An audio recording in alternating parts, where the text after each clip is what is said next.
আজকে আলোচনা করব ঘুমের বিষয়ে। অ্যাংজাইটিতে থাকলে আমাদের ঘুমের কেন সমস্যা হয়। বিশেষ করে অ্যাংজাইটি থাকলে আমাদের ঘুমের সমস্যাটা 95% মানুষের ঘুমের সমস্যা হতে পারে। ঠিক আছে, ঘুমের সমস্যার জন্যে আমাদের মেন দায়ী হচ্ছে মেলাটোনিন বলে একটা হরমোন আছে, যে হরমোনটা হচ্ছে আমাদের ঘুমের সমস্যার জন্য সবচেয়ে বেশি দায়ী। মেলাটোনিন এমন একটা হরমোন, শুধু কিন্তু ঘুমের জন্য তা কিন্তু নয়। মেলাটোনিন হচ্ছে আমাদের রোগ প্রতিরোধ ক্ষমতা বাড়ানোর জন্য মেলাটোনিনও খুব উপকারী একটা হরমোন।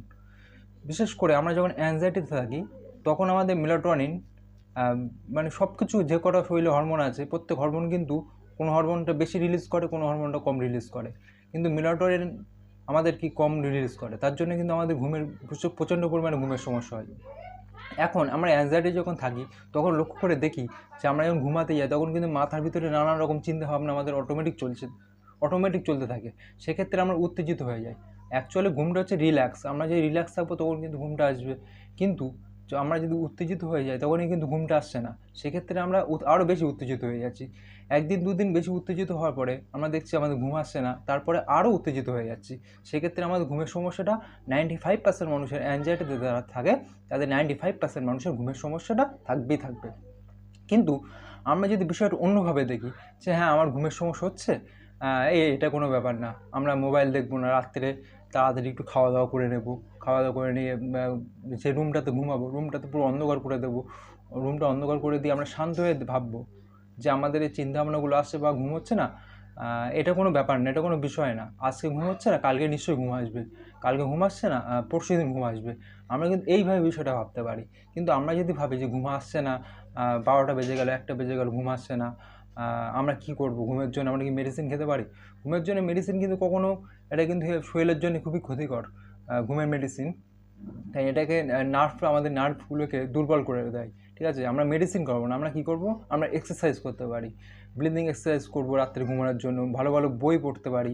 বিশেষ করে ঘুমের জন্য ভালো বই, এটা কিন্তু মেডিসিনের থেকেও বেশি উপকার। এবং ঘুমটা সম্পূর্ণ ভালো ফ্রেশ ঘুমের জন্য বই পড়া অবশ্যই প্রয়োজন। 1 ঘন্টা কিংবা 40 মিনিট আমরা বই পড়বো। বইটা পড়লে আমরা অনেক বিষয় জানতে পারবো এবং আমাদের ব্রেনটা রিল্যাক্স ঠান্ডা হয়ে থাকবে। কিন্তু সম্ভবত বই, বিশেষ করে আমার কিছু বই ছিল, আমি যে বইগুলো পড়তাম সেই বইগুলো আপনাদের অবশ্যই আমি সাজেস্ট করব। বইগুলো অনলাইন থেকে নেবেন এবং আপনাদের কাছে দোকান থাকে অবশ্যই দোকান থেকে নিতে পারেন। বইগুলো খুবই উপকার। বইগুলো আমি পড়তাম, আমার যখন ঘুমের সমস্যা ছিল আমি বইগুলো পড়তাম, অনেক উপকার পেয়েছি বইগুলো পড়ে। এমনকি আমি রাত্রে 2টো, 2:30, 3টে পর্যন্ত আমি কী বলবো, ঘুম আসতো না, ঘুমের জন্য সমস্যায় ভুগতাম। কিন্তু যখন আমি বুঝতে পেরেছি যে ঘুমটা এইভাবে কখনো ঘুম আসে না, ঘুমের জন্য আমাকে ভাবতে হবে যে ঘুমটা কেন আসছে না, বিষয়টা কী, মানে ঘুমটা কি অ্যাকচুয়ালি আমার অ্যাংজাইটির জন্য আসছে না, না আমি উত্তেজিত হয়ে যাচ্ছি বলে ঘুমটা আসছে না। এই বিষয়টা কিন্তু আমাদের বুঝতে হবে আগে, তারপরে কিন্তু ঘুমের সমস্যাটা সমাধান করতে পারবো। চিন্তাভাবনা আমাদের আসবে, চিন্তাভাবনা ভয় আমাদের থাকবে, এটা কিন্তু সারা জীবন আমাদের যতদিন বাঁচবে ততদিন কিন্তু এটা আমাদেরকে বয়ে নিয়ে থাকতে হবে। কিন্তু চিন্তাভাবনা বা ভয়ের জন্যে আমাদের এই রাতের ঘুমটা আমরা নষ্ট করব, এগুলো তো ঠিক না, এগুলো শরীরের পক্ষেও ক্ষতিকর। ঠিক আছে, অ্যাংজাইটিতে থাকছি, অ্যাংজাইটি হচ্ছে একটা মিথ্যা ভয় এবং আমাদের ভুলভাবে হয়ে গেছে, আমরা বুঝতে পারিনি অ্যাংজাইটি হয়ে গেছে। এখন এই অ্যাংজাইটি থেকে বার হতে গেলে আমাদের পরিশ্রম করতে হবে, আমাদের ব্যায়াম করতে হবে, আমাদের বই পড়তে হবে, আমাদের মেডিটেশন করতে হবে। এগুলো করলে আমরা অ্যাংজাইটি থেকে বার হয়ে যাব। অ্যাংজাইটি থেকে বার হয়ে যখন হয়ে যাব তখন কিন্তু অলরেডি আমাদের ঘুমের সমস্যাটাও সমাধান হয়ে যাবে। এটা নিয়ে চিন্তা করবো না, এটা নিয়ে কোনো ভাববো না, চিন্তা, টেনশন কিছুই করবো না। ঘুম আজ হচ্ছে না কালকে হবে। আমার একটা ভাই বা আমার একটা বন্ধু আমাকে ফোন করে বলছে যে দাদা, আমার ঘুমের সমস্যা, মানে ভীষণ পরিমাণে ঘুমের সমস্যা হচ্ছে, অ্যাংজাইটিতে আছি আজকে দীর্ঘ 6 মাস হচ্ছে, আমার ঘুমের সমস্যা, প্রচণ্ড পরিমাণে ঘুমের সমস্যা হচ্ছে। আমি ওকে শুধু এটাই বললাম যে ঘুম আসছে না আজকে, তুমি ঠান্ডা হয়ে থাকো, তুমি বই পড়ো বা তুমি মোবাইল ইউজ করবে না, রাত্রে ঘুমাতে যাওয়ার সময় মোবাইল ইউজ করবে না। তুমি এটা ভাবো যে আজকে ঘুম আসছে না কালকে ঘুম আসবে, আমি ঘুমটা নিয়ে কোনো চিন্তা করবো না, ঘুমটা নিয়ে কোনো ভাববো না, আমার ঘুম আসার দরকার নেই, আমি ঘুমাবো না, আমি রাত্রে জেগে থাকবো। কিন্তু এটা নিয়ে উত্তেজিত হবে না। বলছে হ্যাঁ দাদা ঠিক আছে, তোমার কথা মতো চলবো।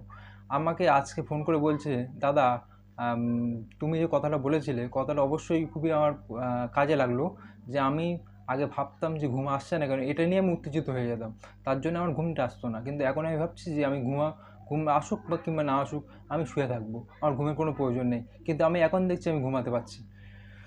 এটাই বলছি যে ঘুমটা কোনো ফ্যাক্ট না, আমাদের অ্যাংজাইটি থেকে বার হতে হবে, এটাই হচ্ছে মেন বিষয়। ঘুম আজকে হচ্ছে না কালকে হবে, ঘুম না হলে কিছু কোনো ব্যাপারই না, ঘুম আসছে না আজকে না, এটা নিয়ে কেন উত্তেজিত হবো? মানুষের সমস্যা সমাধান নিয়ে আমি আরও কিছু আলোচনা করব, আপনাদের সামনে অনেক কিছু আলোচনা রাখবো আগামী দিন। আমি চাই আপনারা আমার প্লিজ চ্যানেলটাকে সাবস্ক্রাইব করে দাও আমার আরও ভিডিও দেখার জন্যে।